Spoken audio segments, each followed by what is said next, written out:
बिस्मिल्लाहिर्रहमानिर्रहीम, अस्सलाम वालेकुम। टैलेंट न्यूज में खुशामदीद। मैं हूं मोहम्मद हसीब खान और मैं हूं ज़ैनब रॉय। शामिल करेंगे न्यूज हेडलाइंस। बहुत हो गया, अब इम्तिहान के बगैर अगला ग्रेड नहीं मिलेगा।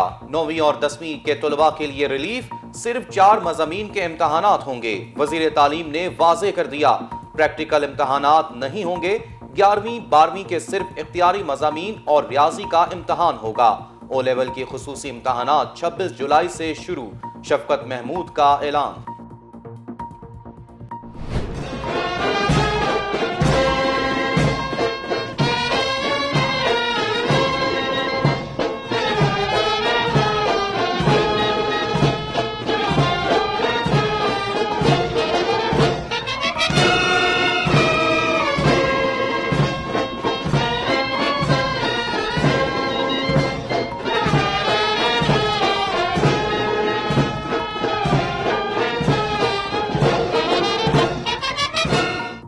ताजिकिस्तान के सदर की 2 रोजा दौरे पर पाकिस्तान आमद। सदर और वजीर आजम से मुलाकातें। दोनों मुमालिक के दरमियान तिजारती मुआहिदे। ताजिकिस्तान के साथ तिजारती रवाबित बढ़ाने के लिए अफगानिस्तान में अमन बहुत जरूरी है। वजीर आजम इमरान खान की ताजिक सदर के साथ मुश्तरका press conference. Agreement on cooperation between the Sialkot Chamber of Commerce and Industry and Chamber of Commerce and Industry of the Republic of Tajikistan will be signed by Mr. Kaisar Iqbal Baryar, President Sialkot Chamber of Commerce and Industry, and Mr. Juma Khanzada Jamshed, Chairman Chamber of Commerce and Industry of Tajikistan. Tajikistan के साथ दिफा, तालीम और technology के शोबे में मुआहिदे। वजीर आजम house में तकरीब में सियालकोट चैम्बर ऑफ कॉमर्स के सदर चौधरी कैसर इकबाल बरियार और सदर ताजिकिस्तान चैम्बर ऑफ कॉमर्स ने मुआहिदे की यादाश्त पर दस्तखत किए।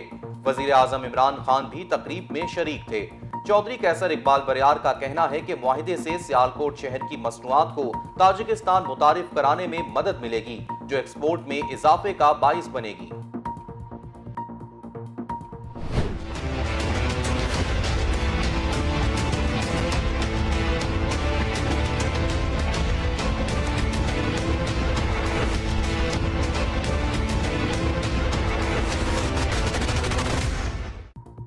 शहबाज शरीफ की बैरून मुल्क रवानगी का मामला। हुकूमत ने लाहौर हाई कोर्ट के फैसले के खिलाफ अपील वापस ले ली। सुप्रीम कोर्ट ने भी केस निपटा दिया, दरख्वास्त वापस ले ली। नाम ECL से नहीं निकाला, फवाद चौधरी का ट्वीट। शहबाज शरीफ के बैरून मुल्क जाने पर पाबंदी है, शहजाद अकबर ने वाजे कर दिया। कहा, नाम ECL से निकलवाने के लिए दरख्वास्त देना पड़ेगी। ऑपोजिशन लीडर की दरख्वास्त वफाकी काबीना के सामने रखी जाएगी।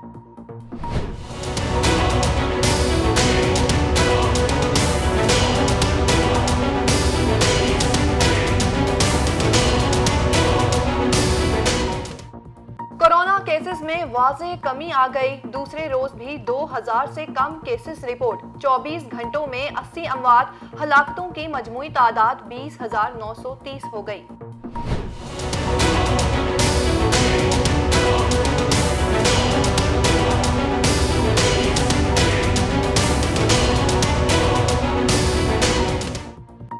आलमी इदारा सेहत की हंगामी इस्तेमाल के लिए चीनी वैक्सीन साइनोवैक की मंजूरी। 18 साल से जायद उम्र के अफराद को लगाई जा सकती है, WHO ने वाज़ेह कर दिया।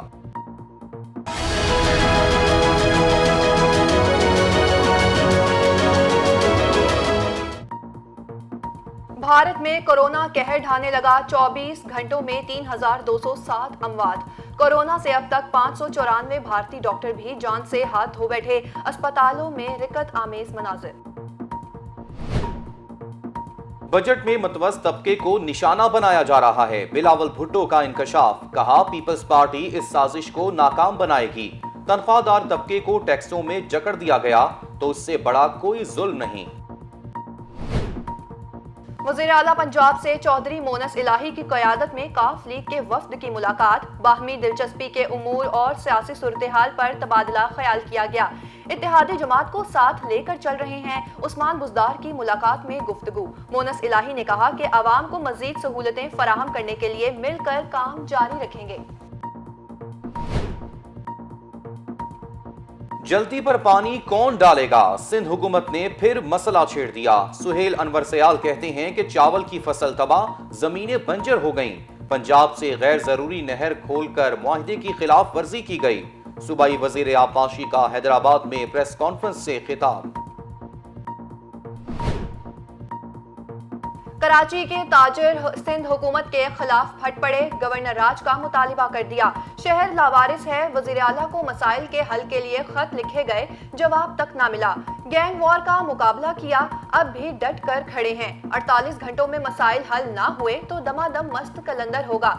शर्जील गोगलानी की मीडिया से गुफ्तगू। पंजाब पुलिस में बड़े पैमाने पर तबादले, मुंतजिर मेहदी सिटी और लाहौर तैनात। बिहाड़ी और हाफिजाबाद के डीपीओ तब्दील, captain retired Mansoor Awan SSP investigation Lahore बना दिए गए। 28 डीएसपी भी तब्दील। रियासत मुखालिफ बयानात केस, लीगी रहनुमा जावेद लतीफ लाहौर मॉडल टाउन कचहरी में पेश। अदालत ने जावेद लतीफ के जुडिशियल रिमांड में 9 जून तक तोसी कर दी। कराची में ड्रामे की शूटिंग के दौरान असली गोलियां चल गईं। गनमैन ने प्रोड्यूसर से झगड़े के बाद गोलियां बरसा दी। 7 अफराद जख्मी, पुलिस ने मुलजिम को गिरफ्तार कर लिया। राजनपुर में सिक्योरिटी इदारों की डाकुओं के खिलाफ ऑपरेशन में तेजी, 2 मुगवी पुलिस एहलकार बाजियाब करा लिए गए। डाकुओं ने 3 साथियों की रिहाई का मुतालबा किया था। मुगवी एहलकारों के बदले डाकुओं के साथी छोड़ने की खबरों में सदाकत नहीं, तर्जुमान पुलिस का दावा। शिकारपुर में कच्चे के इलाके में पुलिस ऑपरेशन बंद हुए आज 6 रोज गुजर गए। कोई डाकू गिरफ्तार न हो सका, न किसी मगवी को बाजियाब कराया जा सका। ऑपरेशन जब भी शुरू हुआ फैसला कुन होगा, एसएसपी का दावा। मर्दान के मुजाफाती इलाके में घर से मियां बीवी और कमसिन बेटे की लाश बरामद। तीनों के गले तेज धार आले से काटे गए। वारदात में मकतूल की पहली बीवी के भाइयों के मुलविस होने का शिबा। पुलिस ने मुलजिमान की तलाश शुरू कर दी। अवाम के लिए अच्छी खबर, नेपरा की बिजली की कीमत में 43 पैसे फी यूनिट कमी की मंजूरी। सार्फिन को 4 अरब 40 करोड़ रुपए का रिलीफ मिलेगा।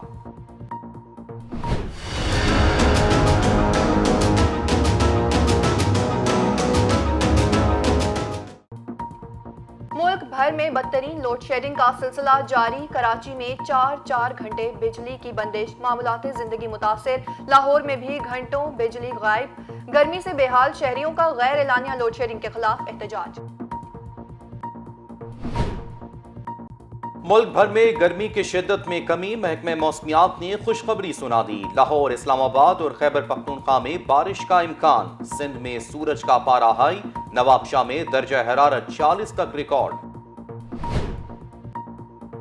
अफगानिस्तान से गैर मुल्की अफवाज का इनखला 31 मई तक होगा। बगराम एयरबेस आइंदा 20 दिनों में अफगान फोर्सेस के हवाले कर दिया जाएगा, अमरीकी फौज ने वाजे कर दिया।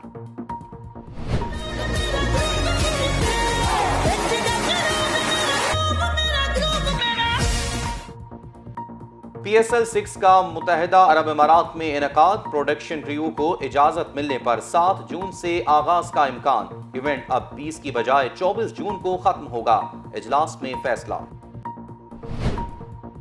शायकीन क्रिकेट के लिए बड़ी खुशखबरी, अब हर साल क्रिकेट इवेंट्स होंगे। ICC का बड़ा ऐलान, वर्ल्ड कप के लिए टीमों की तादाद बढ़ाने का फैसला। 2024 से 2031 तक के इवेंट्स का भी ऐलान कर दिया गया।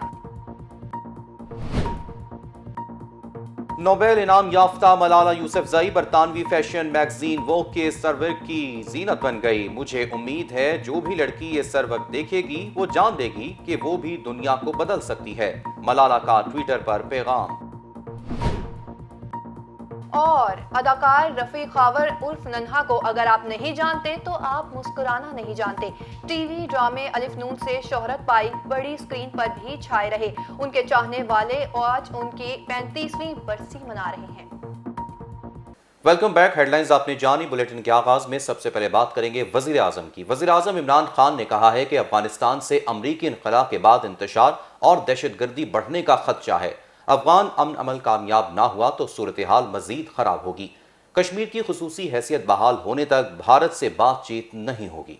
वज़ीर-ए-आज़म इमरान खान ने कहा कि ताजिक सदर के साथ प्रेस कॉन्फ्रेंस करते हुए कहा कि पाकिस्तान और ताजिकिस्तान के दरमियान तिजारत बहुत अहमियत रखती है। कोशिश है कि दो तरफा ताल्लुकात को मज़ीद मजबूत करें। ताजिकिस्तान और पाकिस्तान को मुश्तरका चैलेंजेस का सामना है। ताजिक सदर इमाम अली रहमान ने कहा कि पाकिस्तान के साथ ताल्लुकात को बहुत अहमियत देते हैं। खित्ते में अमन के लिए पाकिस्तान की कोशिशों की तारीफ की। दोनों ममालिक में तालीम और दिफाई समेत 12 मुआहिदों और शोबों में ताउन की याददाश्तों पर दस्तखत हुए। आगे बढ़ते हुए आपको बताएं कि पाकिस्तान और ताजिकिस्तान के दरमियान दिफा, तालीम और टेक्नोलॉजी के शोबे में मुआहिदे तय पा गए हैं। वज़ीर आज़म हाउस में होने वाली तकरीब में सियालकोट चैम्बर ऑफ कॉमर्स के सदर चौधरी कैसर इकबाल बरियार और ताजिकिस्तान चैम्बर ऑफ कॉमर्स के सदर जुमा खानजादा ने मुआहिदों में ताउन की याददाश्त पर दस्तखत किए। तकरीब में वज़ीर-ए-आज़म इमरान खान ने भी शिरकत की। मुआहिदों की तकमील से दोनों ममालिक के दरमियान तिजारती रवाबित को फ़रोग मिलेगा।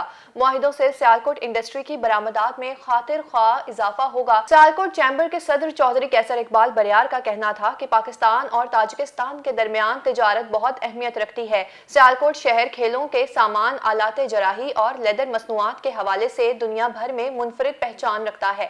चौधरी कैसर इकबाल बरियार ने कहा कि इस मुआहिदे से सियालकोट शहर की मसनूआत दुनिया भर की तरह ताजिकिस्तान की मार्केटों में भी पहुंचेगी। वज़ीर तालीम शफकत महमूद ने कहा है कि रवां साल इम्तहानात लाजमी होंगे। 9वीं और 10वीं के सिर्फ रियाजी और इख्तियारी मज़ामीन के पेपर लिए जाएंगे। 11वीं और 12वीं जमात का इम्तहान सिर्फ इख्तियारी मज़ामीन में होगा। इम्तहानात अब 24 जून के बजाय 10 जुलाई से होंगे। पहले इंटर और फिर मैट्रिक के पेपर होंगे। इस्लामाबाद में प्रेस कॉन्फ्रेंस करते हुए उनका मजीद क्या कहना था, आइए दिखाते हैं। अनप्रेसिडेंटेड था, इसका कोई हमें तारीख में तजर्बा नहीं था और इसलिए बहुत सारे फैसले करने पड़े, क्योंकि इस बीमारी का जहाँ बहुत जगह पे और असर हुआ है, वहाँ तालीम पे बहुत ज़्यादा मनफी असर हुआ है, नेगेटिव असर हुआ है और हमें मुश्किल हालात में मुश्किल फैसले करने पड़े। एक एजुकेशनिस्ट के लिए ये कोई आसान फैसला नहीं होता कि स्कूल बंद कर दें, यूनिवर्सिटियां बंद कर दें, कॉलेज बंद कर दें, लेकिन ये मजबूरी के तहत करने पड़े, क्योंकि हेल्थ की जो सूरत हाल थी और जो हेल्थ की एडवाइस थी उसमें ये ज़रूरी था कि हम ये फ़ैसले करते। इसीलिए स्कूलों को और तालीमी इदारों को खोलने का फ़ैसला भी आसान नहीं होता, इसलिए कि हर चीज़ के अंदर कोई ना कोई रिस्क होती है। तो इसमें भी एक रिस्क होता है कि आप अगर तालीमी इदारे खोल दें और खुदा न खास्ता किसी स्टूडेंट को कोरोना हो जाए, सो अगेन डिफ़िकल्ट फैसले थे। फिर हमने बड़े मुश्किल फ़ैसले इम्तिहानात के बारे में किए। पिछले साल हमने फ़ैसला किया कि जो कैम्ब्रिज सिस्टम है उसमें स्कूल के ग्रेड्स होंगे और बाकी जो हमारे 9, 10, 11, 12 थे उनको बग़ैर इम्तिहान के हमने पास किया, क्योंकि हालात ऐसे थे कि उस वक्त कुछ हो नहीं सकता। लेकिन ये सारे मुश्किल फ़ैसले करने में ये मुमकिन कैसे हुआ? वो इसलिए मुमकिन हुआ कि सारे फ़ैसले जो बैनुल-सूबाई वज़राए तालीम की हमारी कॉन्फ्रेंस थी, जिसको inter provincial education ministers conference कहते हैं, IPMC, वो एक फ़ाल अदारा बन के सामने उभरा और जितने भी फ़ैसले हमने किए सारे के सारे मुतफ़िक़ा तौर पे किए कि स्कूल तालीमी इदारे बंद कब होंगे, तालीमी इदारे खुलेंगे कब, इम्तिहानात पे क्या होगा। ये सारे फ़ैसले मुतफ़िक़ा तौर पे सारे जो हमारे 4 सूबे और बाकी 2 इकाइयाँ हैं, आज़ाद कश्मीर और गिलगित बल्तिस्तान, सब की मुश्तरका मशवरे से ये फ़ैसले हुए और इसलिए हमारे लिए मुमकिन हुआ ये फ़ैसले करना और मुश्किल हालात में सही फ़ैसले करना। हुकूमत ने कौमी असम्बली में अपोजिशन लीडर और मुस्लिम लीग नवाज के रहनुमा शहबाज शरीफ की बैरून मुल्क रवानगी के खिलाफ अपील वापस ले ली, जबकि शहबाज शरीफ ने अदालत को तौहीन अदालत की पैरवी न करने के यकीन दहानी कराई। हुकूमत ने शहबाज शरीफ की बैरून मुल्क रवानगी से मुतालिक सुप्रीम कोर्ट में लाहौर हाई कोर्ट के फैसले के खिलाफ अपील दायर की थी। सुप्रीम कोर्ट के 2 रुकनी बेंच ने हुकूमत की अपील वापस लेने पर समाअत निपटा दी। अटॉर्नी जनरल खालिद जावेद और लाहौर हाई कोर्ट के नुमाइंदे अदालत में पेश हुए, जबकि शहबाज शरीफ की जानिब से सेनेटर आजम नजीर ताड़र अदालत में पेश हुए। जस्टिस सज्जाद अली शाह ने शहबाज शरीफ के वकील से इस्तफसार किया कि क्या आपके मौक्कल अभी भी बैरून मुल्क जाना चाहते हैं। उन्होंने कहा कि फौजदारी मुकदमात में मुलजिम की नकलो हरकत को कैसे महदूद किया जा सकता है। अटॉर्नी जनरल खालिद जावेद ने मौक़िफ़ इख्तियार किया कि अदालत वफाक की अपील को निपटा दे और लाहौर हाई कोर्ट का ब्लैक लिस्ट से नाम निकालने का फैसला किसी के लिए मिसाल न बने। सुप्रीम कोर्ट ने रिमार्क्स दिए कि शहबाज शरीफ को जिस अंदाज में रिलीफ दिया गया वो किसी के लिए मिसाल नहीं बन सकता। दूसरी जानिब आलमी वबा कोरोना वायरस के बायस पाकिस्तान में मजीद 80 अफराद जान की बाजी हार गए। गुज़िश्ता 24 घंटों के दौरान 1843 केसेस रिपोर्ट हुए। आगे बढ़े और आपको बताएं कि chairman Peoples Party Bilawal Bhutto ने वफाकी हुकूमत पर तनकीद करते हुए कहा कि बजट 2021 में कम आमदनी वाला तबका सिलेक्टेड के निशाने पर है। अपने बयान में बिलावल भुट्टो जरदारी ने कहा कि पहले ही महंगाई की शरह 20% तक की बुलंदी को छू रही है। ऐसी सूरत में तनख्वाहदार तबके को मजीद टैक्सों में जकड़ देना जुल्म होगा। हुकूमत जिस रफ्तार से मौशी तरक्की के दावे कर रही है, इससे दुगनी रफ्तार बेरोजगारी बढ़ने की है। चौथा बजट पेश करने से पहले वजीर आजम बताएं मौशी टीम कहां है। बिलावल भुट्टो ने विफाक की हुकूमत को तनकीद का निशाना बनाते हुए कहा कि हुकूमत बजट में अदाद शुमार का हेर फेर करके अपने मद्दाहों से दाद समेट सकती है, मगर अवाम वजीर आजम की मौशी खुशहाली के झांसे में नहीं आएंगे। चेयरमैन पीपल्स पार्टी का कहना था कि इमरान खान अमीरों को एमनेस्टी स्कीम, गरीबों से टैक्स वसूल करके अवाम दुश्मनी का सबूत दे रहे हैं। हुकूमत के मौशी जराइम कभी माफ नहीं किए जाएंगे। वज़ीर आबपाशी सिंध सुहेल अनवर सयाल का कहना है कि पानी की कमी की वजह से काश्तकार सरापा एहतजाज हैं। सूबे को विफाक मुख्तलिफ शोबों में नजरअंदाज कर रहा है। पानी सिंध के लिए जिंदगी है, पानी ना मिला तो सिंध बंजर बन जाएगा। चावल की फसल को भी नुकसान हो रहा है। वज़ीर आज़म को कई बार मामले की संगीनी से आगाह किया, लेकिन कोई सुनवाई नहीं हुई। हैदराबाद में प्रेस कॉन्फ्रेंस से खिताब करते हुए उनका मजीद क्या कहना था, आइए देखते हैं। कंटिन्यूसली सिंध हुकूमत चेयरमैन बिलावल भुट्टो जरदारी साहब की हिदायत पे मैं प्राइम मिनिस्टर हाउस में भी गया, मीटिंग अटेंड की। वहाँ पे एक चीज़ हमने साबित कर ली कि टीपी लिंक कैनाल जो है वो 1/3 की मेजॉरिटी से 3 सूबों ने रिग्रेट कर दिया है। पंजाब की जो रिक्वेस्ट थी वो रिग्रेट कर दी गई, लेकिन अनफॉर्चुनेटली उसके बावजूद पंजाब जो है टीपी लिंक कैनाल अभी तक खोल के बैठा हुआ है। ये सबूत है कि ये इरसा मेंबर ने उनको लिखा कि 1/3 की मेजॉरिटी से रिग्रेट हो चुका है। ये पंजाब इरिगेशन ने एक गलत नोटिफिकेशन के थ्रू गलत रेफरेंस देके कि जो वाटर कमीशन की जो मीटिंग थी 24 तारीख को, उसमें कहा है, इन्होंने अपने लेटर में लिखा है, और ये मेरा पेपर नहीं है, पंजाब इरिगेशन डिपार्टमेंट का लेटर है, जिसकी बुनियाद पे टीपी लिंक कैनाल खोला उन्होंने कि वाटर कमीशन की जो स्टैंडिंग कमेटी की जो मीटिंग हुई है उसमें डिसाइड हुआ है कि टीपी लिंक कैनाल खोला जाए। और अब कुछ बात करेंगे राजनपुर ऑपरेशन के हवाले से। राजनपुर में डाकुओं ने मकवी पुलिस अहल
क्रिकेट काउंसिल ने 2024 से 2031 तक के इवेंट्स का ऐलान कर दिया। चैंपियंस ट्रॉफी को फिर से कैलेंडर में शामिल कर लिया गया। 8 टीमों पर मुश्तमिल इवेंट 2025 और 2029 में होगा। 14 टीमों के वनडे आलमी कप का इनेकाद 2027 और 2031 में होगा। T20 वर्ल्ड कप का मेला 2024, 2026, 2028 और 2030 में होगा। टीमों की तादाद 20 होगी। वर्ल्ड टेस्ट चैंपियनशिप के फाइनल 2025, 2027, 2029 और 2031 में खेले जाएंगे। इवेंट्स के मेजबान मुल्क का ऐलान रवां बरस सितंबर में होगा। खबर शामिल करें कि पाकिस्तान से ताल्लुक रखने वाली नोबल इनाम याफ्ता मलाला यूसुफजई बरतानवी फैशन मैगजीन वॉग के जुलाई में आने वाले एडिशन के सरवर्क की जीनत बन गई। 23 साला मलाला ने ट्वीट में आने वाले मैगजीन के सरवर्क की तस्वीर शेयर करते हुए लिखा है कि वो जानती हैं कि जब किसी लड़की का कोई नजरिया हो और कुछ करने की हिम्मत हो तो उसके दिल में कितनी ताकत होती है, और उम्मीद है कि जो भी लड़की ये सरवर्क देखेगी वो जरूर सोचेगी कि दुनिया को कैसे बदला जा सकता है। मलाला यूसुफजई ने वोग को इंटरव्यू देते हुए अपने रिवायती लिबास के बारे में बताया कि यह पाकिस्तानी मजहबी लिबास और पश्तूनों की सकाफती अलामत है। उन्होंने कहा कि मुसलमान, पश्तून और दीगर सूबों की खवातीन अगर अपने रिवायती लिबास पहनती हैं तो उन्हें मजलूम, मजबूर या मर्दों की सरपरस्ती में जिंदगी गुजारने वाला समझा जाता है, लेकिन खवातीन के लिए जानना जरूरी है कि वो अपनी सकाफत में रहकर भी मसावी हकूक का तहफ़्फ़ुज़ कर सकती हैं। 2014 में मलाला यूसुफजई को लड़कियों की तालीम और आज़ादी के हक में आवाज़ बुलंद करने पर अमन के नोबेल इनाम से नवाजा गया था। मलाला को कनाडा की तरफ से एजाजी शहरियत यूनिवर्सिटी ऑफ किंग्स कॉलेज और हैलीफैक्स की जानिब से एजाजी डॉक्टरेट की डिग्री से भी नवाजा जा चुका है, जबकि 2020 में 22 साल की उम्र में उन्होंने बरतानिया की मारूफ ऑक्सफोर्ड यूनिवर्सिटी से ग्रेजुएट की डिग्री हासिल की। कॉमेडियन रफीक खावर अलमारूफ नन्हा को मदाहों से बिछड़े 35 बरस बीत गए। मदाह आज भी इन्हें दिल की धड़कनों के करीब महसूस करते हैं। देखते हैं लाहौर से नरगिस सदीकी की ये रिपोर्ट।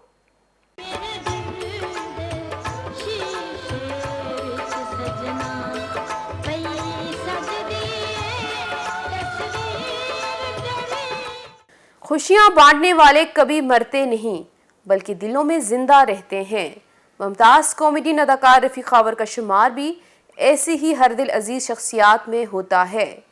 उन्हें अपने मदाहों से बिछड़े 35 बरस बीत गए, मगर इनके मदाह आज भी उन्हें अपने दिल की धड़कनों के करीब ही महसूस करते हैं। नन्ना ने पीटीवी के मारूफ ड्रामा अलिफ नून से शोहरत हासिल की। इनकी अदाओं के लोग ऐसे गर्विदा हुए कि टीवी की छोटी स्क्रीन से निकलकर वो सिनेमा की बड़ी स्क्रीन पर नमूदार हुए और उदास दिलों को मुस्कुराना सिखाया। उन्होंने अपने फिल्मी करियर का आगाज 1986 में फिल्म वतन का सिपाही से किया। मारूफ फिल्म दुबई चलो में साथी अदाकार अलीजाज के साथ उनकी कॉमेडी ने अवाम के दिलों में घर कर लिया। सोहरत जवाई, साला साहब, नौकर ते मालिक, नमक हलाल, तेरी मेरी, एक मर्जी, मेहंदी और दीगर फिल्मों में मरहूम ने जो नाम कमाया, शायद कम ही फनकार इस मुकाम तक पहुंच पाए हों। दूसरों को हंसाने वाले खुद अंदर से गमगीन होते हैं, जिसकी एक मिसाल अदाकार नन्ना भी हैं।